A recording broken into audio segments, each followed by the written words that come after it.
Hey, Donald Trump. It's just me, Paula Poundstone. I'm in a hotel room because I was doing my stand-up comedy show in a theater near here in Wilmington, North Carolina last night. When Ralph Norman made his concession speech after losing the Senate Republican primary race to your protege, Darline Graham, and he said your name, the crowd booed. It could have been a coincidence.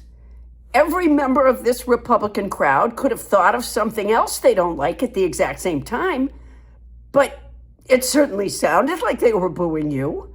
Could I ask you a question? What are you going to do about being booed? It's happening more and more, and all of the aspects of your big bill, like so many Americans losing health care, haven't even kicked in yet.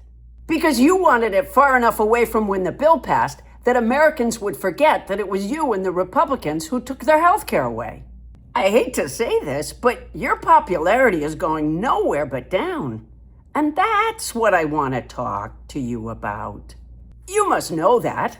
I'll bet your whole family is getting in on the Polymarket action on it. Even J.D. Vance probably sings, "How low can you go?" from the Grease Lightning song in Grease every time he passes you in the hallway at the White House. I want to make it clear that Ralph Norman didn't say anything bad about you, just so you don't suddenly find a video of him vandalizing the reflecting pool. He didn't have to say anything bad about you. He just said your name and people booed. And these were your precious. These were Fox viewers. Maybe you just need to build up a tolerance to booing. If it would help, I'd be willing to come to the White House and boo you. Just to help. You poor thing. I can see you don't know where to turn.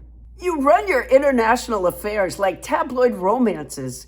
You accuse Democrats of being communists while you suck up to communist leaders like Xi Jinping, Putin, and Kim Jong-un, all of whom are helping Iran.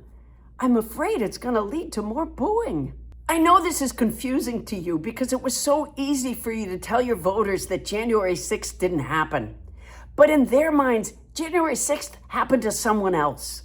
But you can't convince someone that their kids aren't hungry, that they haven't been evicted, or that their adult kids didn't have to move home by posting a chart of ranked presidents with yourself at the top labeled something like the greatest of all time.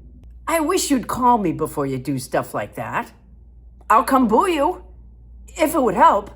I know you'll probably make it illegal to boo you soon, but it's not always easy to tell who's booing in a crowd.